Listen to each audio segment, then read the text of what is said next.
In today's episode, the fourth generation Toyota Crown.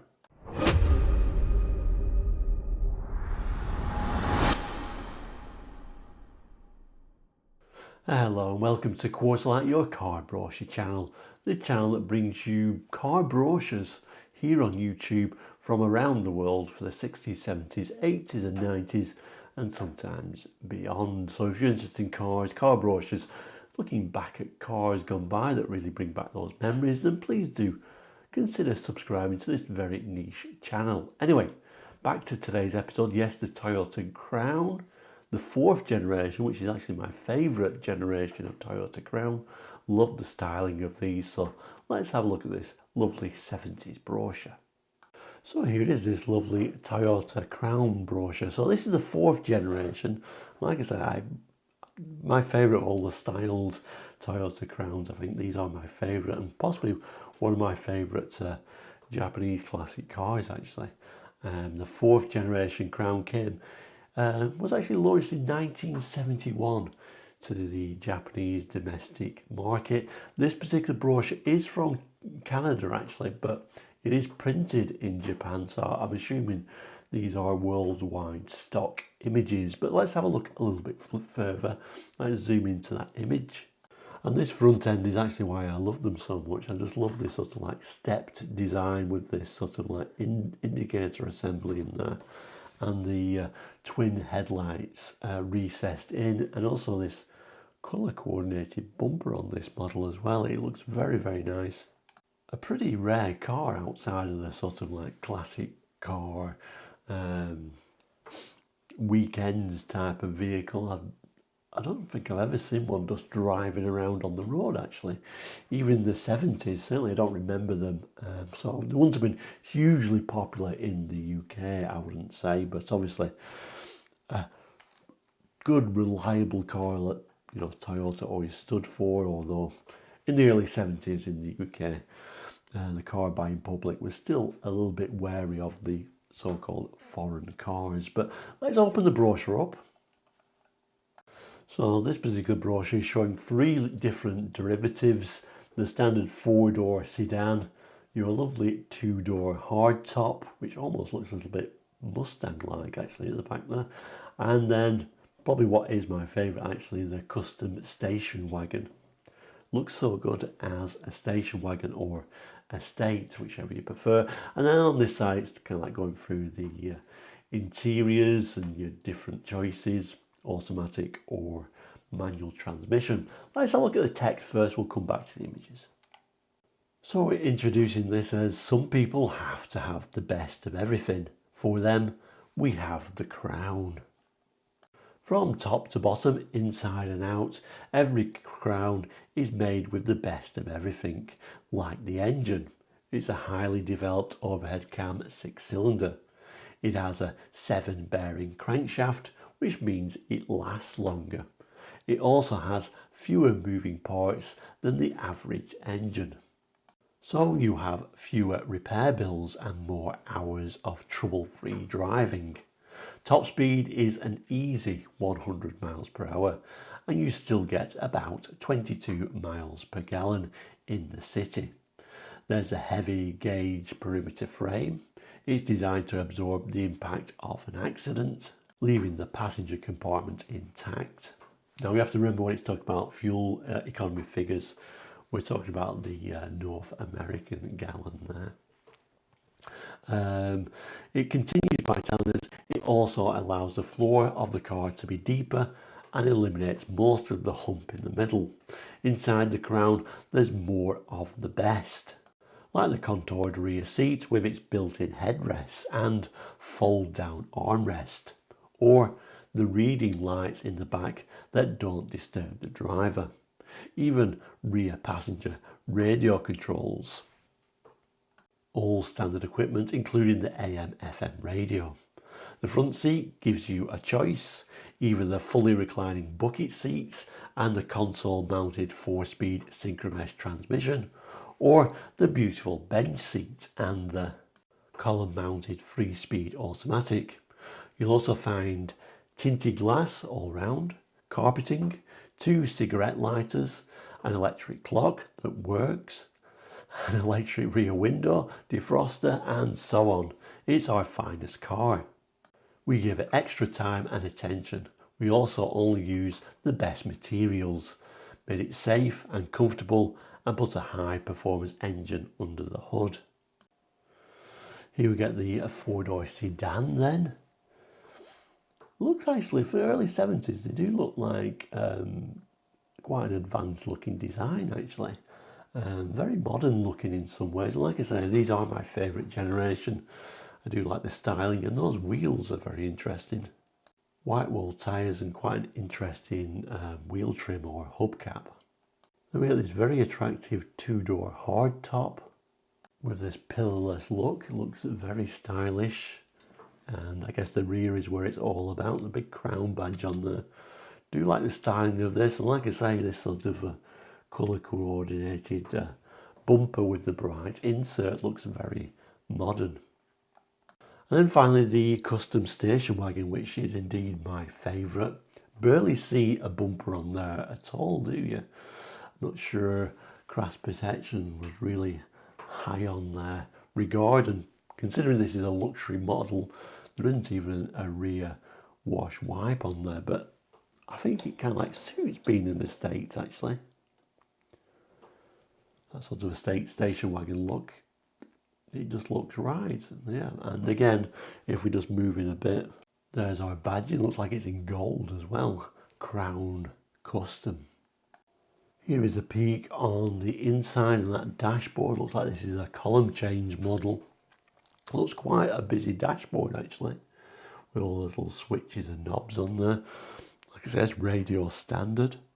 You do get the option for a floor shift automatic or 4-speed manual floor shift. 3-speed is the automatic, 4-speed is the manual.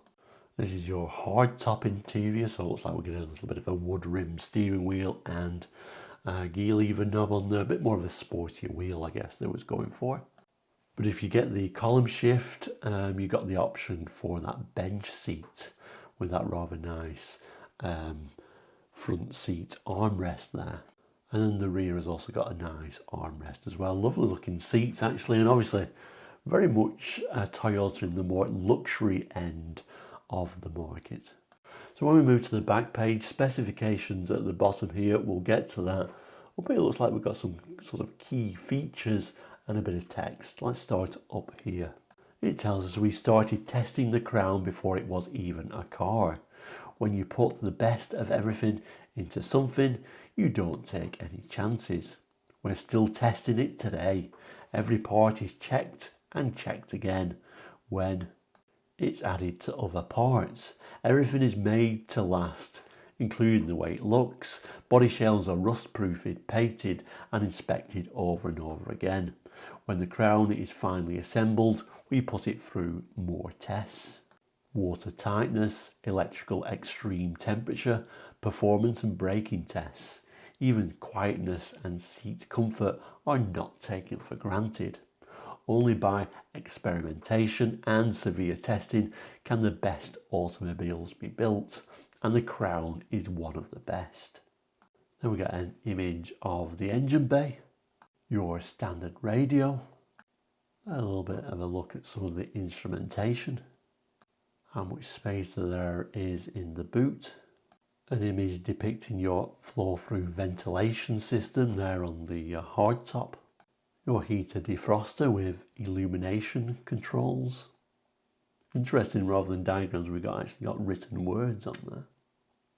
Front disc brakes, rear window glass with heating wires. And then on the wagon version, we've got these very, very small rearward facing child seats, which are certainly interesting. Not much room in there, you'd have to be very small, wouldn't you? And again, nice look at that. Very difficult to see a rear bumper and the rather attractive rear lights on the wagon.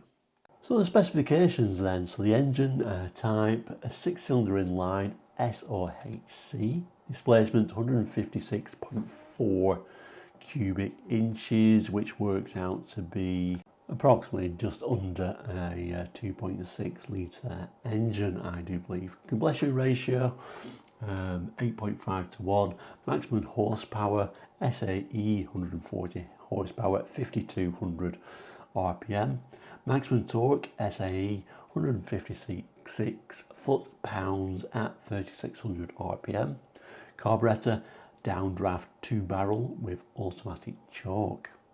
Electrical system, battery 12 volts, 70 amp hour battery. Transmission, manual 4-speed all synchromesh, shows the ratios there, and also we can have an automatic 3-speed coupled to a torque converter. Suspension type, front independent coil springs, rear trailing arms coil springs. Steering type, recirculating ball, turning circle 36.2 feet, brakes, front disc, rear drum, power assisted. Tells about the tubeless 4-ply tyres there. Performance, maximum speed 106 miles per hour with manual transmission. Cruising speed 94 miles per hour with manual transmission. Shows the dimensions then. I'm not going to go through all them, kind of ends by telling you the fuel tank capacity 18.5 US gallons, station wagon 15.9 US gallons. Chassis body unit construction with perimeter frame. It says Toyota's policy of continued improvement in design and manufacture requires specifications, equipment and price be subject to change without notice. Kind of like a clause that all these brochures give. A little bit of a map of Canada there, also shows all the dealers in the 70s. All those sort of like grey dots would be the dealers. Looks like BC and Alberta. Looks like the dots go very high actually, some quite northern dealerships. Saskatchewan less. Here in Manitoba, looks like very few at the bottom there. And then Ontario. And then moving further east, getting less and less. Newfoundland, none at all. But of course that isn't very surprising there. The little red dot and the yellow squares refer to the zone office and the assembly plant.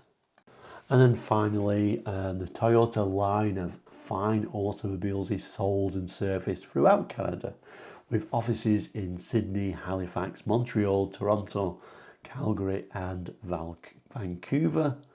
Little badge there, Canadian Motor Industries. And then Toyota Motor Company Limited, Toyota Motor Sales Co Limited, Toyota. And a reminder that this brochure is printed in Japan. Not so sure about the date codes on these early Toyota brochures actually. The final 70 could refer to 1970, but the car itself wasn't launched in the Japanese domestic market until 71. It's possible because this is printed in Japan, but I'm not sure. So there we go with the 4th generation Toyota Crown. Like I said, a lovely car. Do you remember these? Have you got any memories of them? Do you actually own one? A very rare car today, but some people do. Let me know. But thank you so much for watching today. We'll end as we always do by saying, please do consider subscribing. It is all completely free. You'll never be charged to be a subscriber, and it keeps you in touch with our lovely niche subject channel. Lots of car brochures we've looked at in the past, over 800, so there's plenty for you to look at. I'll show a couple of examples here if you want to continue viewing, but thank you so much for watching today. Please do take care. We'll see you very soon. All the best and goodbye.